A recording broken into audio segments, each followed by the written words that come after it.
Bonjour à tous et à toutes. Je voulais vous partager ce que j'ai médité ce matin dans la parole de Dieu. Donc le premier verset, les premiers versets, il s'agit donc de Matthieu 7, versets 21, 22 et 23. Donc je vous propose de le lire avec moi. Ceux qui me disent Seigneur, Seigneur, n'entreront pas tous dans le royaume des cieux, mais celui-là seul qui fait la volonté de mon Père qui est dans les cieux. Verset 22. Plusieurs me diront en ce jour-là, Seigneur, Seigneur, n'avons-nous pas prophétisé par ton nom? N'avons-nous pas chassé des démons par ton nom? Et n'avons-nous pas fait beaucoup de miracles par ton nom? Verset 23. Alors je leur dirai ouvertement, je ne vous ai jamais connu, retirez-vous de moi, vous qui commettez l'iniquité. Donc en tant que chrétiens, nous devons marcher dans l'obéissance au Saint-Esprit, pratiquer donc la parole. Et donc cela doit nous transformer, cela doit se voir dans notre comportement. Nous devons porter des fruits tangibles. Beaucoup se revendiquent de Christ parce qu'ils prophétisent. Ils chassent les démons, etc. Et pourtant, ils n'appartiennent pas au royaume de Dieu. Dieu ne connaît pas ces personnes, car elles pratiquent l'iniquité. Il faut savoir que Dieu ne se repent pas de ses dons, donc une personne peut très bien prophétiser et ne pas être connue de Dieu. Vous pouvez regarder Romains 11, verset 29. Quelque chose qui est inique, c'est quelque chose qui n'est pas juste. La pratique de l'iniquité, c'est ne pas pratiquer ce qui est juste. Donc celui qui pratique l'iniquité ne pratique pas la justice de Dieu. Confesser Jésus ne suffit pas, il faut mettre la parole en pratique, obéir à l'Esprit de Dieu. Être transformé, changer, vouloir changer pour cela. Il faut en clair être un vrai disciple. Il y a une différence entre la foule et un vrai disciple. Par exemple, dans certaines églises, nous pouvons trouver des suiveurs, une foule, des gens, c'est-à-dire qui suivent un mouvement, mais qui ne pratiquent pas la parole, qui vont se borner uniquement à l'écouter, qui vont être présents tous les dimanches matins, qui vont cumuler les réunions d'église, cumuler les écoutes de prédication, mais sans mettre cela en pratique. Il faut savoir que la foi sans les œuvres est morte. Vous pouvez regarder les versets Jacques 1, verset 22 et Jacques 2, verset 26. Un autre verset également que je vous propose de regarder, il s'agit de Romains 2, verset 13. Romains 2, verset 13. Alors, 2, verset 13.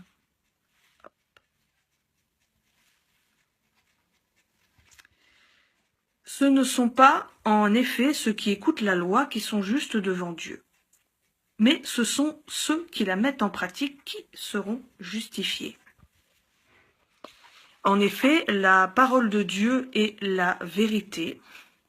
C'est elle qui affranchit et libère.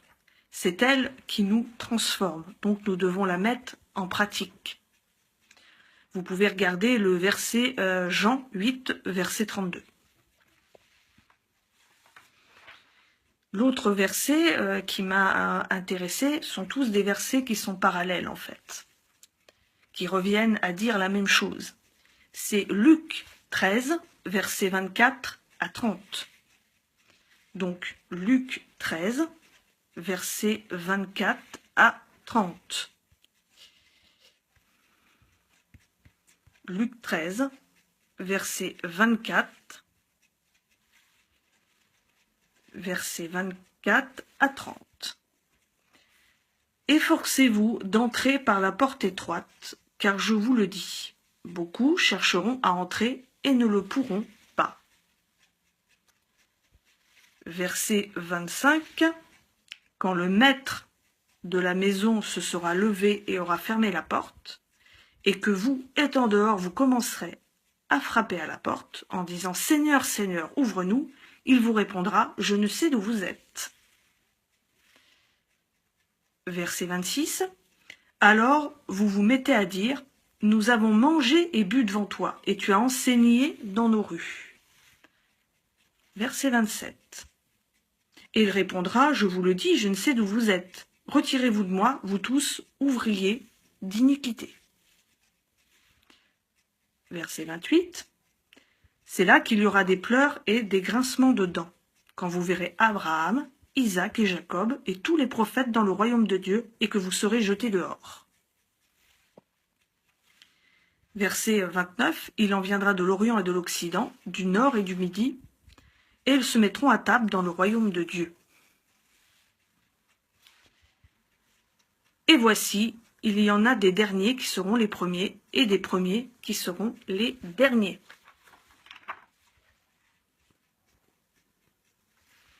Alors moi, j'ai relevé encore un autre verset, c'est Hébreux 9, verset 27.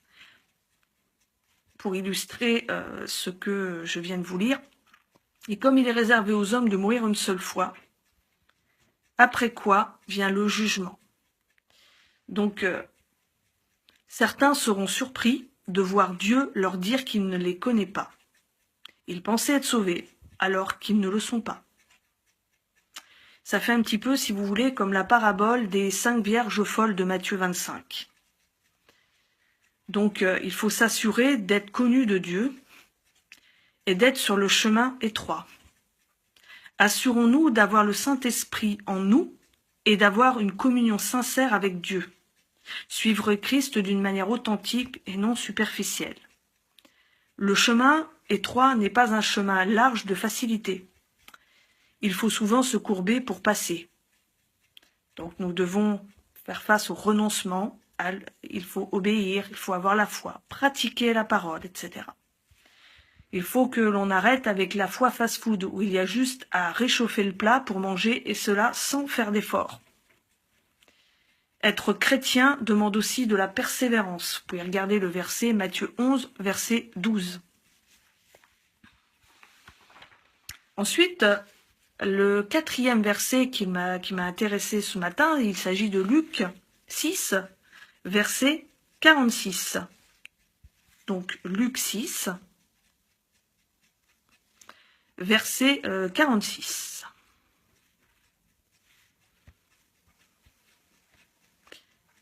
Verset 46. Pourquoi m'appelez-vous Seigneur et ne faites-vous pas ce que je dis ?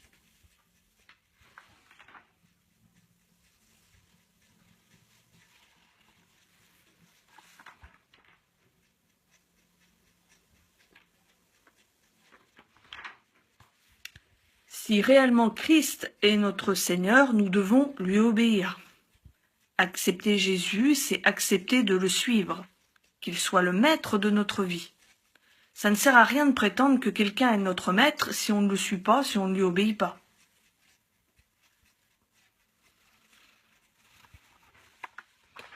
Ensuite, le 5e verset qui m'a intéressé, c'est Jacques 2, verset 20 à 26.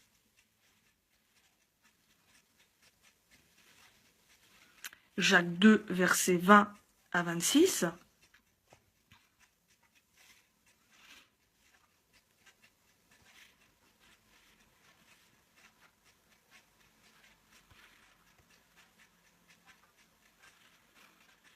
Versets 20 à 26.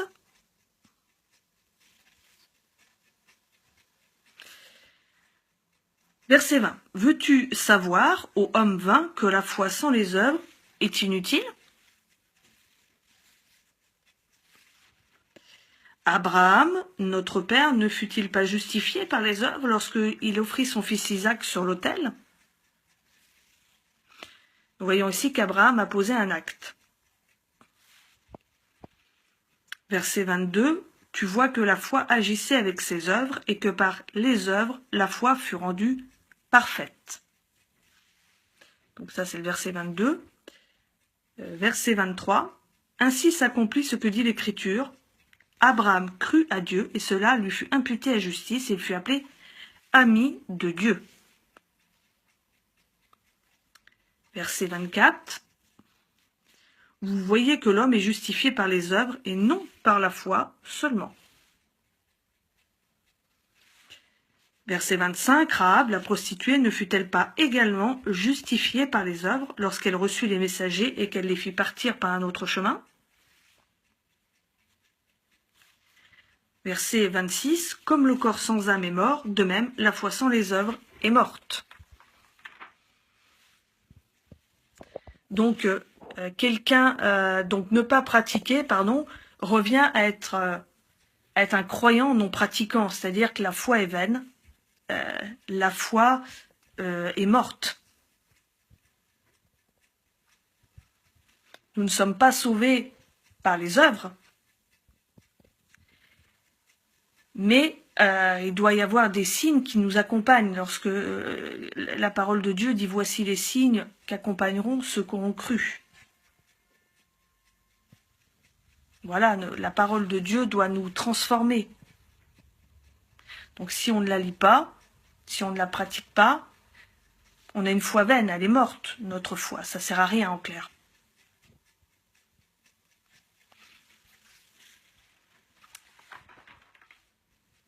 L'autre verset qui m'avait particulièrement intéressé, c'est Hébreux 4, verset 6.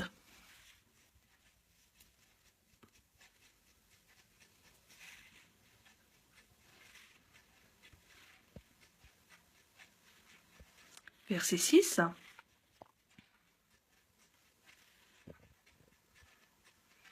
Or, puisqu'il est encore réservé à quelques-uns d'y rentrer, et que ceux à qui d'abord la promesse a été faite n'y sont pas rentrés à cause de leur désobéissance. Pour certaines versions, on va retrouver le mot incrédulité. Quelqu'un qui est incrédule, c'est quelqu'un qui est insouciant. Un incrédule est quelqu'un qui ne veille pas, qui ne prend pas garde et qui se fera surprendre. Si nous regardons le verset Matthieu 25, verset 13, il est écrit « Veillez donc, puisque vous ne savez ni le jour ni l'heure. » Parce qu'un jour, nous serons tous appelés à comparaître devant Dieu. Et là, si vous voulez, il n'y aura aucune excuse. On ne pourra pas dire « Oui, mais Seigneur », etc. On n'aura pas d'excuse en fait. On ne pourra pas se justifier devant Dieu.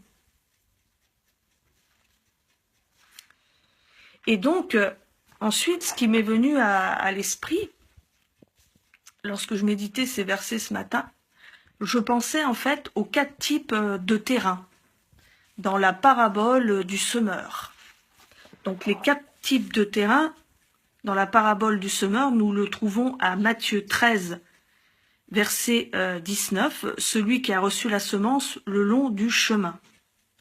Ensuite, Matthieu 20 et 21, celui qui a reçu la semence dans les endroits pierreux. Matthieu 22, celui qui a reçu la semence parmi les épines. Et Matthieu 23, celui qui a reçu la semence dans la bonne terre. Donc, si vous voulez, nous pouvons donc lire cela.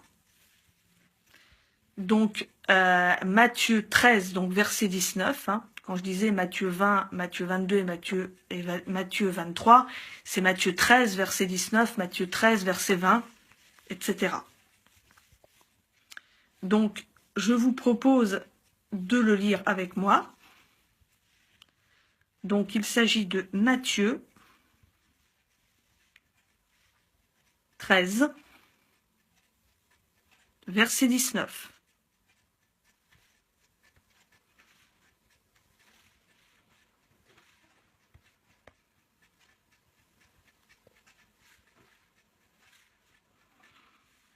Matthieu 13, verset 19. Excusez-moi, je suis en train de le chercher en même temps.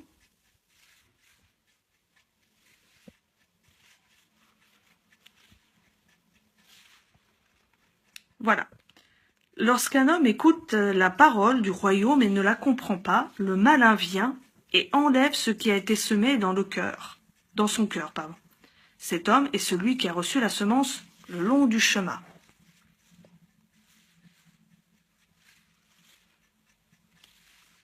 Matthieu 13, versets 20 et 21. Celui qui a reçu la semence dans des endroits pierreux, c'est celui qui entend la parole et la reçoit aussitôt avec joie.